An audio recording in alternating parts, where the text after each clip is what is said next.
What's up, guys? It's your boy, Barca Boy 103. Just finished watching the match and Barcelona beat Sevilla 5-1. We're smoking on that Sevilla pack, who of course missed out on the pre-match lunch and pre-match discussions due to the Negre case. So you can swivel on that, have that 5-pack, and you can hold it and take it back to Sevilla. Brilliant performance from Barcelona ahead of a monumental season-defining week ahead.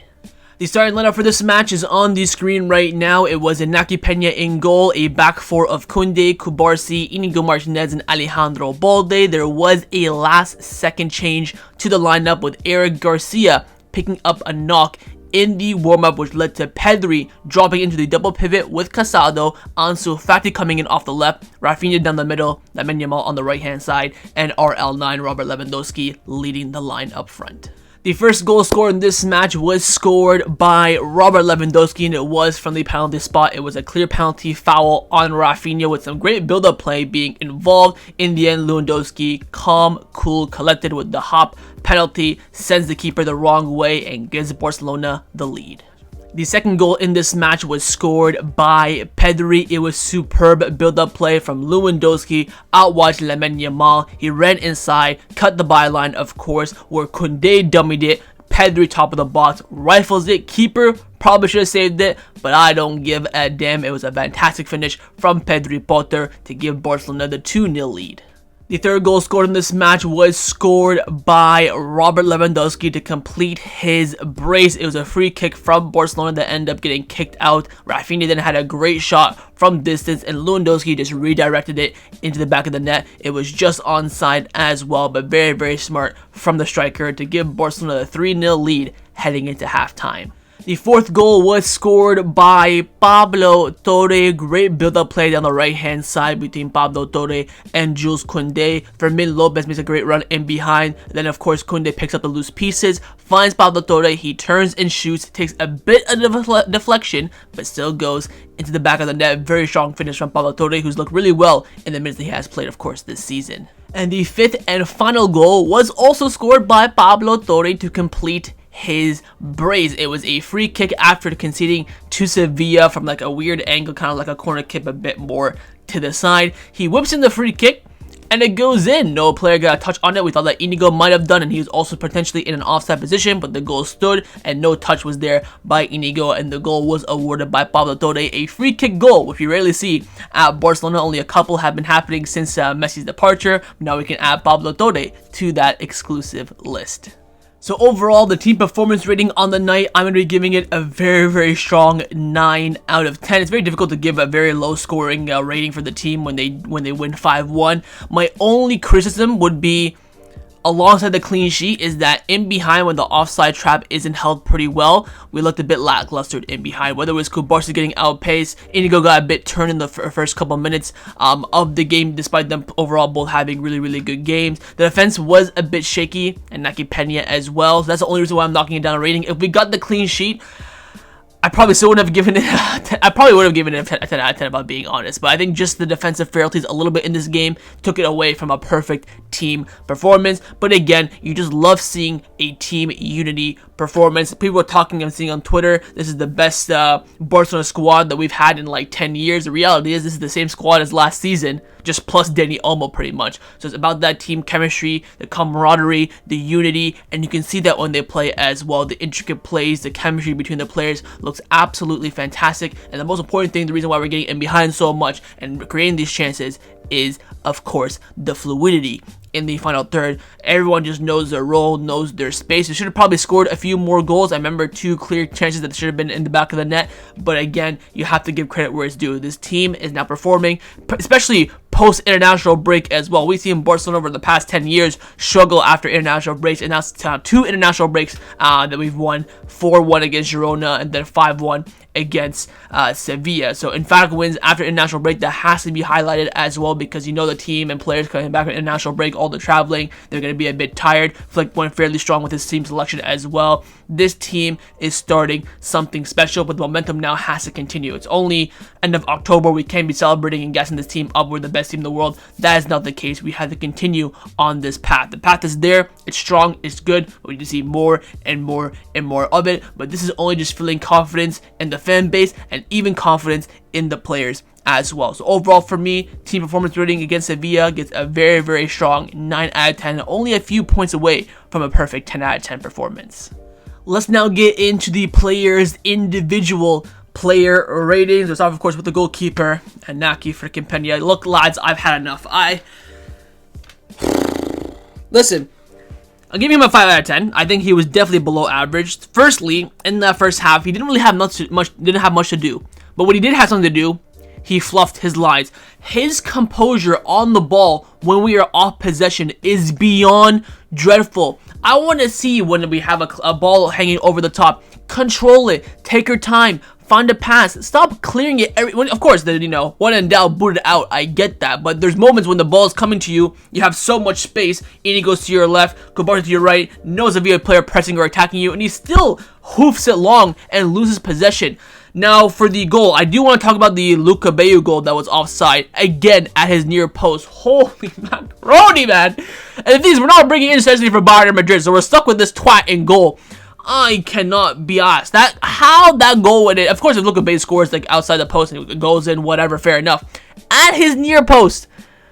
Oh my god. And of course, the goal that we did concede, could he have saved it? I guess. But again, when you stretch out your leg and you stretch out your arm and then you move it, what else can you really do? I think, yes, that's savable. He could have saved it. He just, skimmed it, but I'll let that one slide. But bloody hell, man, this keeper, he is rightfully shit. I'm going to be completely honest. And would I bring Szczesny in for Bayern? Yeah, because it can't get much worse than this, but I doubt Flick will, as of course he's confirmed multiple times. But not competitive for me, 5 out of 10. Now for center back partnership in front of him, firstly on the right-hand side, it was Kounde. I'm going to give Kounde a 7 out of 10. I do want to highlight the fact that he was the one that could maybe stop the goal that we could concede. Did get outpaced. I mean, you can't really do much of that. But I have to say this. Kounde on the ball today was fucking sublime. Sublime. Sensational. This, I have not seen a center back this good on the ball since prime PK, which, was like, what? 2010 to 2017, 18. I've not seen a player this good on the ball. I think his work, if I was to rate his performance just based on his in possession on the ball, he'd get a 10 out of 10. That's how good he was. I knocked him down a couple of ratings just because he was a bit sloppy in the first opening minutes, a bit sloppy near the end as well. But I think on the ball today, you cannot take away from the fact of how good he was. Creating chances, getting out of loose spaces, getting out of tight spaces. He was just amazing. Maybe you could argue for an 8, but I think just for a 7, just because of the goal we conceded, I thought like he could have done a bit better instead of running towards the player. Maybe run at a bit of a diagonal side to give yourself more momentum and more pace to close the angles down. But it is what it is. I still think he played a really, really good game. Don't take away the 7 out of 10 from his performance. His right partner, of course, on the left-hand side was Inigo Martinez. I have given Inigo an 8 just because I think he is just a freaking monster, man. We talked about, of course, how good Kounde was on the ball today. Inigo was not on the same level. I think Kounde was a bit better, but Inigo was still absolutely fantastic. His diagonals on the Lamine Yamal are a fucking cheat code, man. Holy crap.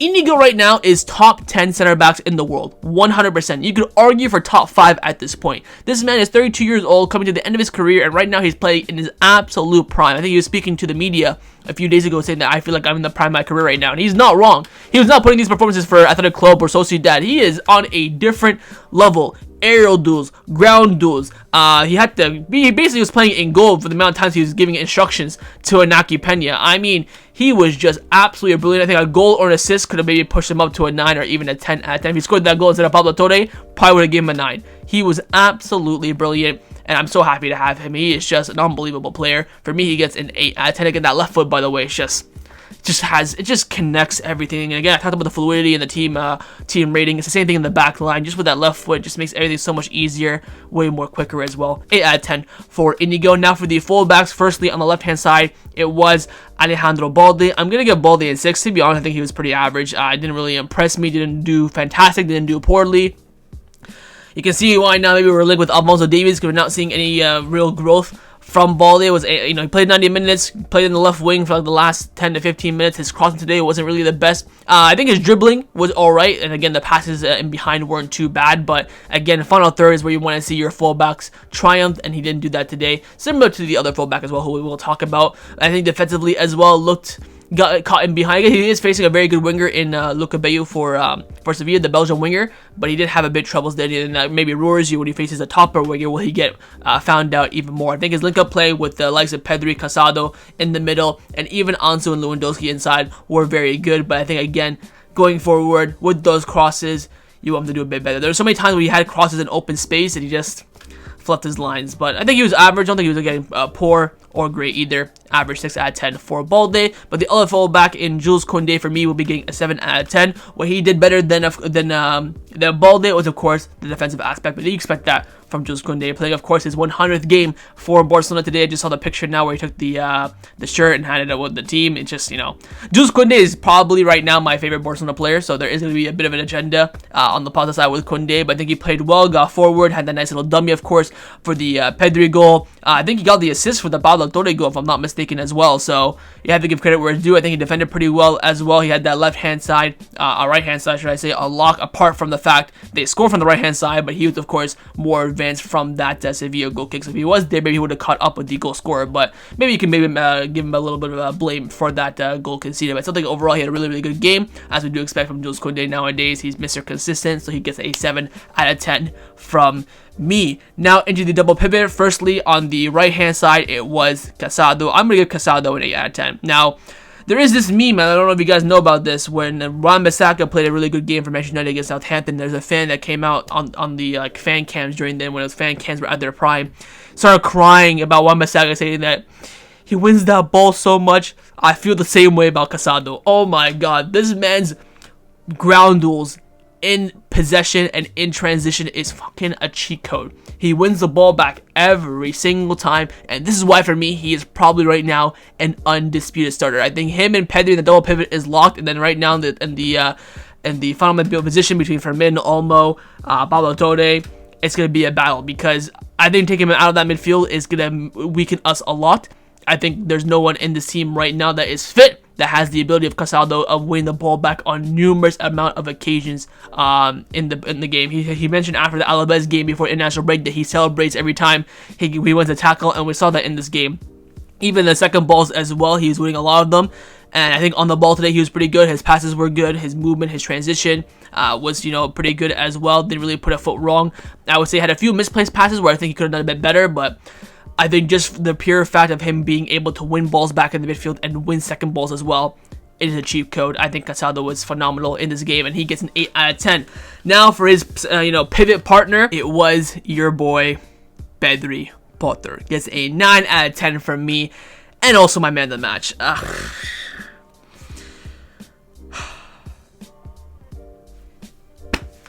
Don't know what to say, really. I think if he gets another goal and assist, you're probably looking at 10 out of 10. There's very fine margin between him getting a 9 out of 10. Don't really know what to say anymore about Pedri. I just pray to God that he stays fit, because when he stays fit, he'll be the best midfielder in the world. And that's why I think a lot of this goes to a testament of the Eric Garcia injury. I think if Pedri was playing in the 10, he would have gotten this kind of performance. I think Pedri in the 8 alongside the pivot in a double pivot is the perfect and best position for him in this team, and he should not be taken out there. You want to change Casado, sure. You want to change the 10, sure. But that 8 for Pedri on the left-hand side of the double pivot is locked down for the rest of the season. Of course, if he gets injured, God forbid, you have players that can, compensate. Where does Gavi play? Where does Frankie, Olmo, Fermin? That's a headache for Flick, and all the best with him. But Pedri in that 8 is a lock. His touch, movement, it's just sublime, and I don't even think he put a foot wrong in this game. The finish was also pretty good for his goal, although maybe a top goalkeeper would have saved that, but he was just brilliant, and I have honestly nothing much more else to say, so I will give him a 9 out of 10 and my man of the match. Now, in the 10, it was Raphinha. I will be giving Raphinha a 7 out of 10. I think, honestly, a goal or an assist would have pushed him up to an 8. Of course, he did score that, and it was offside. Did miss a few chances as well. I think he's just missing that kind of, final X factor in behind. But I have to highlight one thing about Raphinha, which I think he did really well today, and that is the press. He was the only one pressing in the final third. Lewandowski was a bit lackluster. Ansu Fati as well. Lamine Yamal, he was running his balls off in the final third in pressing for a solid 60 minutes. And I think a lot of his pressing as well pushed Sevilla into making mistakes, winning the ball back from throw-ins. He was unbelievable off the ball. Still played very good on the ball, but I felt like in the final third could have been a bit more decisive. Again, he did score, but it was offside. Could have gotten maybe a few other opportunities. He had a good chance in the second half as well that maybe you could say should have gotten on target. Wasn't really challenged too much. Was really closed down very quickly by Sevilla players, but nothing taken away from him. I still think he played a really, really good game. I think, a few factors would have led to him getting an 8 or potentially a 9 in my opinion. But again, his press off the ball today was absolutely sensational. 7 out of 10 for me. Now for the front line. First on the left hand side, it was Ansu Fati. I'm going to give Ansu a 6. I think, again, very similar to Balde. Average. I don't think he played well. Don't think he played poor. He should have scored that header. That would have been so nice for him. The one in the second half. But apart from that, didn't really have too many chances. Had some good link-up play early on in the first 10-15 minutes.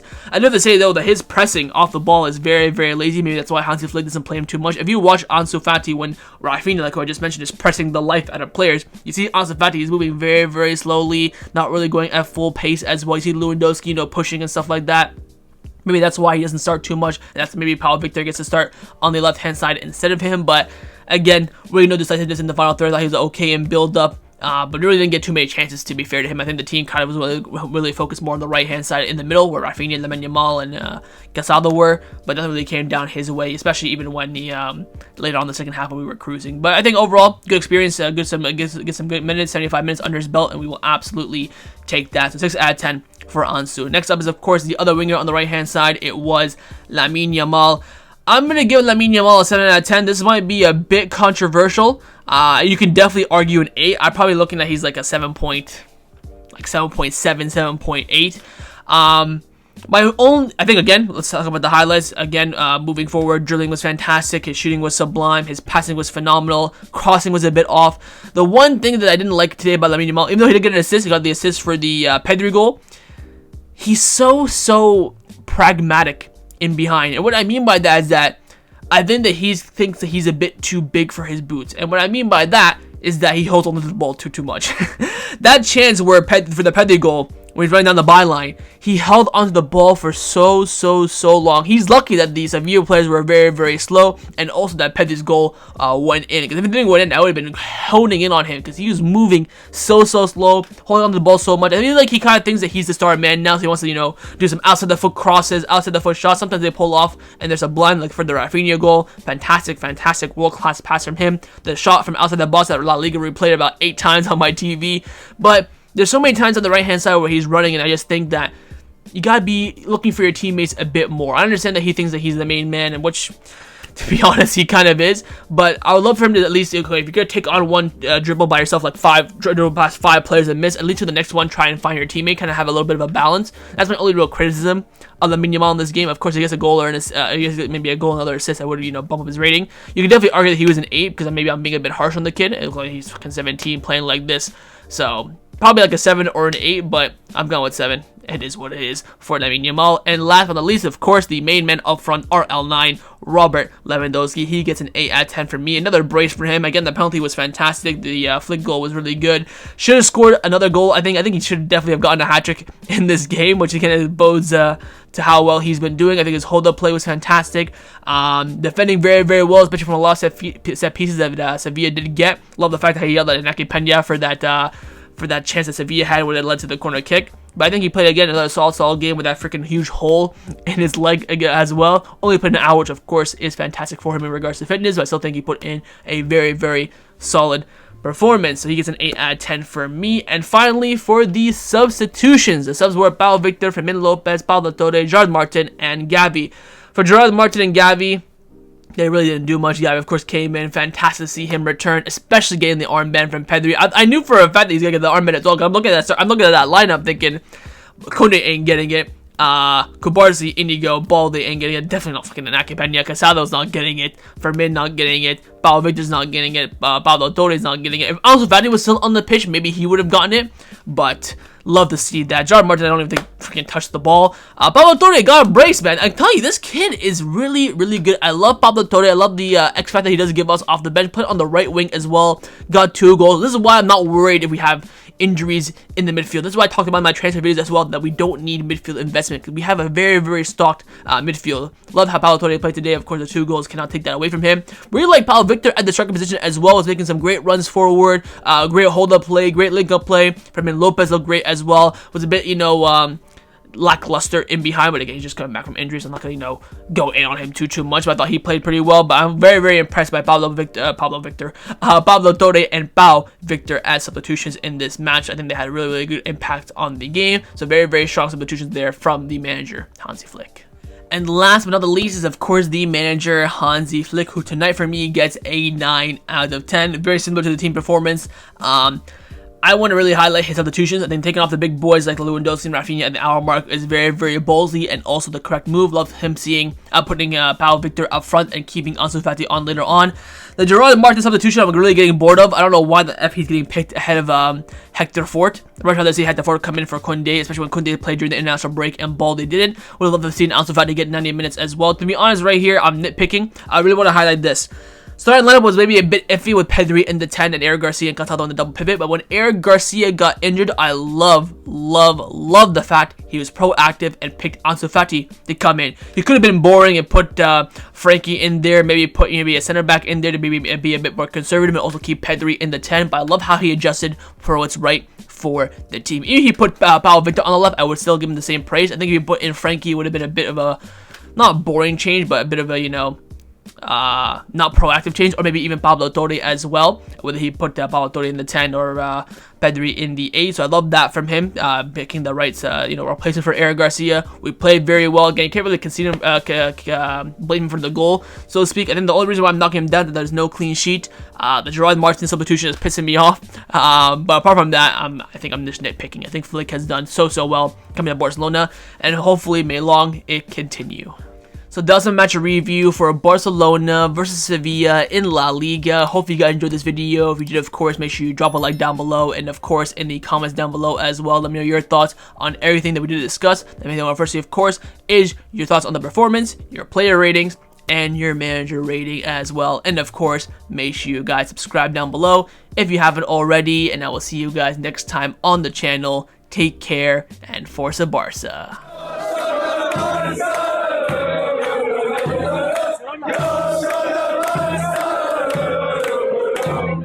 Yeah.